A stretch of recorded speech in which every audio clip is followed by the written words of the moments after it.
Hello students, welcome to our channel learning tricks. बच्चों, आपको जैसे पता ही होगा हम लोग क्लास 12th जो हिस्ट्री है उसकी एमसीक्यू की सीरीज कर रहे हैं अभी। ठीक है, इससे पहले मैंने आपको इससे पहले के चैप्टर्स के क्वेश्चंस आंसर करवाए हैं, उसको समझाया भी है। तो आप एक बार हमारी प्लेलिस्ट में जाके पुराने वीडियोस जरूर देख लेना और मैं डिस्क्रिप्शन में भी उसका लिंक दे दूंगी। ठीक है, तो उसी सीरीज में हम आगे बढ़ेंगे। तो आज मैं आपको एक नया चैप्टर स्टार्ट करवाऊंगी जो है हमारा चैप्टर 9। इस चैप्टर का नाम है शासक और इतिवृत्त। इस चैप्टर में हम पढ़ेंगे मुगल शासकों के बारे में, मुगल कालीन जो इतिहास है उसके बारे में, कि उस वक्त किस तरीके से हमें मुगलों के बारे में जानने की सोर्सेस प्राप्त होते हैं, किस तरीके से वहाँ के लोग उस टाइम रहा करते थे, उनका परिवार क्या हुआ करता था, उनकी और नीतियाँ, कृषि प्रशासन व्यवस्था किस प्रकार की थी। ठीक है, फिर शुरू करते हैं आज के क्वेश्चंस और जानते हैं मुगलों के बारे में। तो लेते हैं आज का पहला क्वेश्चन। हमारा पहला क्वेश्चन है, मुगल वंश का संस्थापक कौन था? तो इसका हमारा आंसर है, मुगल वंश की स्थापना जो है वो है की थी बाबर ने। बाबर ही था जिसने भारत में मुगल वंश की स्थापना की थी। मुगल वंश का जो पहला शासक था वो माना जाता है। ठीक है, आगे चलते हैं। अगला है, मुगल नाम की उत्पत्ति किस शब्द से हुई थी? तो इसकी उत्पत्ति हुई थी ऑप्शन बी, मंगोल शब्द से। ठीक है, ऑप्शन बी हमारा सही है, मंगोल से मुगल की उत्पत्ति हुई थी। आगे चलते हैं, नेक्स्ट क्वेश्चन लेते हैं। मुगल स्वयं को क्या कहलाना पसंद करते थे? तो इसका आंसर है हमारा तैमूरी। वो अपने आप को तैमूरी कहलाना पसंद करते थे। वो अपने पिता की तरफ से तैमूर वंश से बिलोंग किया करते थे। जो उनके पिता हैं, जो मुगलों के जो पिता है, जो बाबर के जो पिता है, वो तैमूर वंश से बिलोंग करते थे। जबकि उनकी जो मदर है, उनकी माता है, वो चंगेजी थी। चंगेज खान की वो वंशज मानी जाती थी इस वजह से। ठीक है, लेकिन मुगल ये बिल्कुल भी पसंद नहीं करते थे कि उनको कोई चंगेजी परिवार का कहना मतलब कहे। ठीक है, उसकी वजह ये थी कि जो चंगेज खान का नाम आपने सुना होगा, वो बहुत ज़्यादा क्रूर और कठोर माना जाता है इतिहास में, जिसने बहुत नरसंहार किया, बहुत लोगों को मारा। ठीक है, तो ये बिल्कुल भी नहीं चाहते थे मुगल कि उनके साथ चंगेज खान का नाम जुड़े, ताकि इतिहास या आगे आने वाली पीढ़ियाँ उनको भी मतलब एक क्रूरता और कठोर दृष्टि से देखे। ठीक है, तो बिल्कुल नहीं चाहते थे अपने आप को चंगेज खान का वंशज कहना, बल्कि वो तैमूरी वंशज कहलाना अपने आप को ज़्यादा पसंद किया करते थे। ठीक है, और उनके जो पिता थे वो तैमूर वंश से बिलोंग किया करते थे। ठीक है, नेक्स्ट क्वेश्चन लेते हैं। ये क्वेश्चन भी पिछले वाले क्वेश्चन से रिलेटेड है। बाबर पितृपक्ष से तथा मातृपक्ष से किसका संबंध था? ठीक है, तो वही हमने जैसे पढ़ा कि ऑप्शन ए इसका बिल्कुल सही है, जो तैमूर पितृपक्ष से रिलेटेड था। ठीक है, और जो चंगेज खान है वो मातृपक्ष से। ठीक है, मतलब ये बाबर के जो पिता थे वो क्या थे, तैमूर वंश से बिलोंग किया करते थे और माता उनकी चंगेज खान से बिलोंग किया करती थी। ठीक है, तो यहाँ पे हमारा ऑप्शन ए बिल्कुल सही है। बाबर कौन सी भाषा बोलता था? तो इनकी भाषा थी तुर्की। जब भारत में आए थे तो उस टाइम स्टार्टिंग में इनकी भाषा तुर्की हुआ करती थी। इस टाइम जो भी इनकी बुक्स वगैरह लिखी गई, जो बाबरनामा वगैरह लिखी गई, सब तुर्की लैंग्वेज में थी। ठीक है, लेकिन बाद में इसको फारसी जो है वहाँ की फारसी भाषा को उनकी ऑफिशियल भाषा बना दिया गया था। ठीक है, तो स्टार्टिंग भाषा इनकी तुर्की थी, मातृभाषा इनकी तुर्की थी, ये याद रखना। आगे चलते हैं। मनसबदारी प्रणाली मुगल शासन व्यवस्था में किसने लागू किया? तो ये लागू किया था अकबर ने। ऑप्शन ए यहाँ पे बिल्कुल सही है, अकबर ने लागू किया था। नेक्स्ट क्वेश्चन है, अकबर ने जजिया कर कब समाप्त किया था? तो ये समाप्त किया था 1564 ईस्वी में। ठीक है, जजिया कर आपने पढ़ा होगा। जजिया कर वो कर था जो गैर मुसलमानों पे लगाया जाता था। मतलब ये कि उस टाइम जो लोग मुस्लिम धर्म से बिलोंग नहीं करते थे, कोई और धर्म का पालन किया करते थे, उनके ऊपर टैक्स लगाया जाता था, जिसको जजिया कर कहा जाता था। ठीक है, ताकि वो लोग टैक्स देना पड़े इस वजह से, ना देना पड़े इस वजह से वो मुस्लिम धर्म अपना लें, इस्लाम अपना लें। ठीक है, तो ये कर अकबर ने 1564 में हटा दिया था। उसका मानना था कि नहीं, सभी को सभी धर्म मानने का अधिकार होना चाहिए। ठीक है, तो इसने जजिया कर 1564 में बिल्कुल हटा दिया था। नेक्स्ट क्वेश्चन है, अकबर ने तीर्थ यात्रा कर कब समाप्त किया? तो जिस प्रकार से उसने जजिया कर 1564 में हटा दिया था, उसी तरीके से 1563 में उसने तीर्थ यात्रा कर भी हटा दिया था। उसका मानना था कि सभी धर्मों को मानने, सभी लोगों को अपने अपना धर्म मानने का अधिकार है, और तीर्थ यात्रा कर मतलब ऐसी कोई कर या कोई टैक्स किसी प्रकार का नहीं लगाना चाहिए जो धर्म से धर्म में भेदभाव करती है। ठीक है, नेक्स्ट क्वेश्चन, सती प्रथा की भत्सना करने वाला प्रथम मुगल सम्राट कौन था? मतलब किसने सती प्रथा की आलोचना की थी कि ये सती प्रथा जैसा जो प्रथा है ये नहीं होनी चाहिए, तो ये आलोचना की थी अकबर ने। ऑप्शन ए सही है इसका। ठीक है, नेक्स्ट क्वेश्चन लेते हैं। महाभारत को फारसी भाषा में अनुवाद किया गया था, उस अनुवादित महाभारत का नाम क्या था? तो उसका नाम था रजनामा। ये फारसी लैंग्वेज में इसका ट्रांसलेशन किया गया था। महाभारत आप जानते हो जो संस्कृत में थी उसको फारसी लैंग्वेज में मुगल काल में उसका ट्रांसलेशन किया गया था। ठीक है, उसका नाम रखा था रजनामा। रजनामा का क्या अर्थ है? तो रजनामा का अर्थ होता है युद्ध की पुस्तक। ठीक है, जो कि महाभारत को कहा गया है, महाभारत का फारसी अनुवाद है। आगे चलते हैं। मुगलों के समय में हुई स्थापत्य शैली में परिवर्तन क्या कहलाता है? तो ये परिवर्तन कहलाता है हिंदू इस्लामिक शैली। ठीक है, ऑप्शन जो डी है ये इसका सही है। जेसुइट किस धर्म से संबंधित थे? जो जेसुइट पादरी हमारे भारत में आए थे वो किस धर्म का प्रचार करने के लिए आए थे, किस धर्म से वो बिलोंग करते थे? तो उसका आंसर है ईसाई धर्म से बिलोंग करते थे, और ईसाई धर्म को ही भारत में फैलाने के लिए यहाँ पर आए थे। अकबरनामा को कितने जिल्द में विभाजित किया गया था? तो अकबरनामा को 3 जिल्दों में बांटा गया था। 3 जिल्दों में अकबरनामा देखने को मिलती है, लिखी हुई देखने को मिलती है। अकबरनामा के रचयिता के हैं ये तो आपको पता ही होगा, ये है अबुल फजल, इसके जो रचयिता हैं। अकबरनामा की तीसरी जिल्द का नाम क्या है? तो तीसरी जिल्द है उसकी आईने अकबरी। आईने अकबरी से हमें मोस्टली जो वहाँ के किसान जो कृषि वगैरह हुआ करती थी मुगल काल में उसके बारे में आईने अकबरी बहुत जानकारी हमें देती है। ठीक है, तो अकबरनामा का जो तीसरी जिल्द था वो थी आईने अकबरी। बादशाह अपनी निजी सभा एवं गोपनीय मुद्दों पर चर्चा कहाँ करता था? तो ये करता था दीवाने खास में।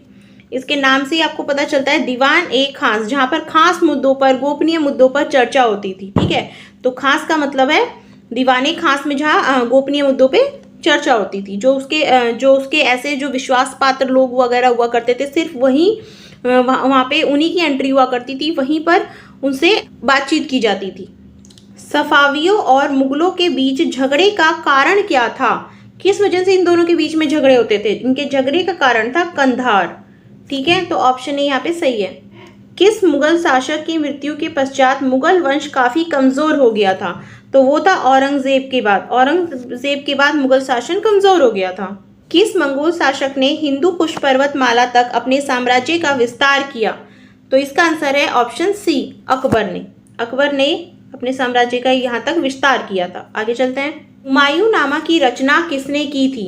तो हुमायूं नामा की रचना की थी गुलबदन बेगम ने, जो कि उनकी बहन थी। ठीक है, ये हुमायूं की बहन थी। ठीक है, और बाबर की बेटी थी।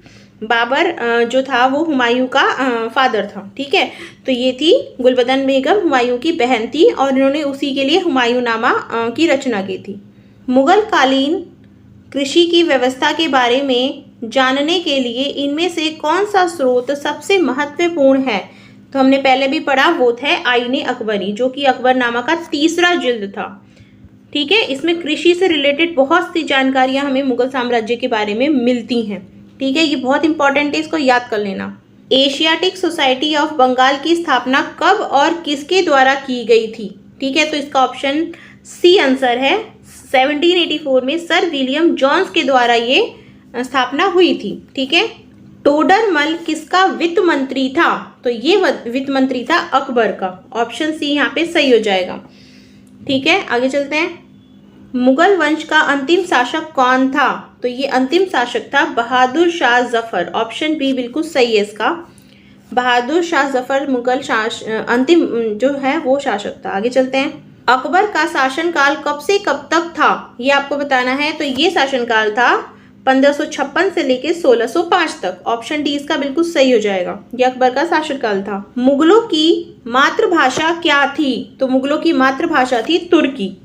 मातृभाषा उनकी तुर्की ही कही जाती थी। बाबर के टाइम वगैरह सब तुर्की ही बोला जाता था। अकबर ने 1585 ईस्वी में फतेहपुर सीकरी से अपनी राजधानी कहाँ पर स्थानांतरित की? तो ये स्थानांतरित की उन्होंने लाहौर में। ऑप्शन बी यहाँ पे सही है इसका। गुलबदन बेगम किसकी बुआ थी? हमने पहले भी पढ़ा, जो गुलबदन बेगम थी वो हुमायूं की बहन थी, यानी कि वो अकबर की बुआ थी। ठीक है, क्योंकि हुमायूं अकबर के पिता थे तो अकबर की वो बुआ लगी थी। ठीक है, किताब खाना का शाब्दिक अर्थ क्या है? तो तो जैसा कि आपको नाम से ही पता चल रहा है कि ये क्या है, पुस्तकालय। पुस्तकालय मतलब जहाँ पे किताबें रखी जाती हैं, लाइब्रेरी जिसको सरल शब्दों में समझ लो, ठीक है। तो किताब खाना का शाब्दिक अर्थ है पुस्तकालय। इनमें से किस प्रथा का मतलब था महल की खिड़की से प्रजा को सम्राट का दर्शन? तो इसका आंसर है ऑप्शन बी, झरोखा दर्शन जो था ये था सम्राट को प्रदर्शन, ठीक है। महल की खिड़की पे जो है उसका जो छज्जा हुआ करता था वहां पे सम्राट आ जाता था और सुबह सुबह रोज सारी प्रजा वहां से उसका दर्शन किया करती थी, ठीक है। तो इसको बोला जाता था झरोखा दर्शन। किस मुगल शासक को महान एवं साम्राज्य को दृढ़ एवं समृद्ध करने वाला माना जाता है? तो ये माना जाता है अकबर को ही। अकबर जानते हो कि मुगल साम्राज्य का सबसे प्रतापी राजा माना जाता है, ठीक है। तो ऑप्शन बी जो है इसका बिल्कुल राइट है। लिखित में से कौन सा विषय मुगल इतिवृत्त का विषय नहीं था? ठीक है, तो ये था प्रतिदिन की घटना। जो भी उनके इतिहास, जो भी उनके मुगल काल के इतिवृत्त मिलते हैं उसमें देखो शासकों के बारे में भी देखने को मिलता है, शासक के परिवारों के बारे में भी उनका जिक्र है, दरबार और अभिजात वर्ग कैसे का इनके बारे में भी जिक्र है, युद्ध और प्रशासन के बारे में भी है। लेकिन जो प्रतिदिन की घटनाएं हैं इनके बारे में जिक्र देखने को नहीं मिलता, ठीक है। तो ऑप्शन सी हमारा राइट है। आलमगीर नामक पदवी किस मुगल शासक से संबंधित है? तो इसका आंसर है औरंगजेब से संबंधित है, ऑप्शन बी सही है। किस मुगल शासक के शासनकाल में फारसी भाषा को उच्च स्थान दिया गया? तो ये स्थान दिया गया था अकबर के काल में, तो ऑप्शन सी यहाँ पे सही है, ठीक है। मुगल बादशाह द्वारा निम्न में से किस पुस्तक का अनुवाद नहीं किया गया था?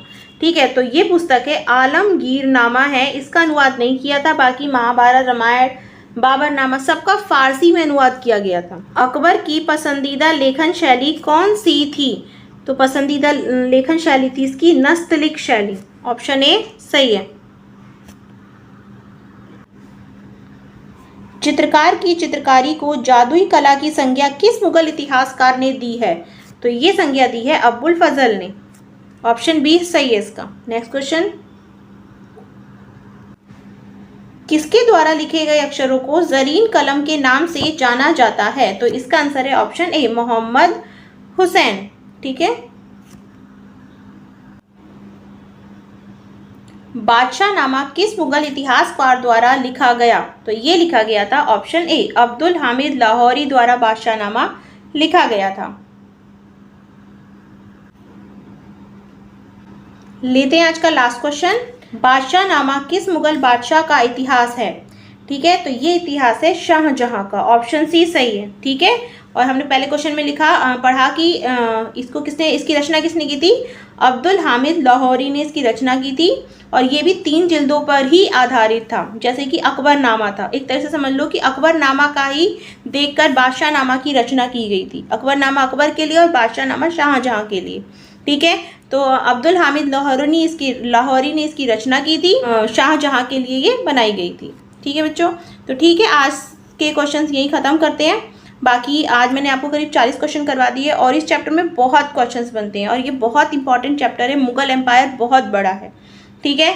और बाकी ये क्वेश्चंस मैं आपको नेक्स्ट वीडियो में करवाऊंगी, और उसका लिंक भी मैं आपको डिस्क्रिप्शन वगैरह में दे दूंगी, तो आप उसको भी अच्छे से याद कर लेना, ठीक है। आज तक के लिए इतना ही। अगर आपको वीडियो अच्छा लगा तो इसको लाइक कर देना, चैनल को सब्सक्राइब ज़रूर कर देना, और हाँ, बेल नोटिफिकेशन को ज़रूर ऑन कर देना, ऑल पे जाके क्लिक कर देना, ताकि आपको नई नोटिफिकेशंस मिलती रहे जो भी हम नई वीडियो अपलोड करने के लिए, वरना आपको पता भी नहीं चलेगा कब वीडियो आती है, ठीक है। तो सब्सक्राइब पर जाकर सब्सक्राइब बटन दबा दीजिए, और फिर ऑल पे जाके नोटिफिकेशन का बटन दबा देना, ठीक है बच्चों।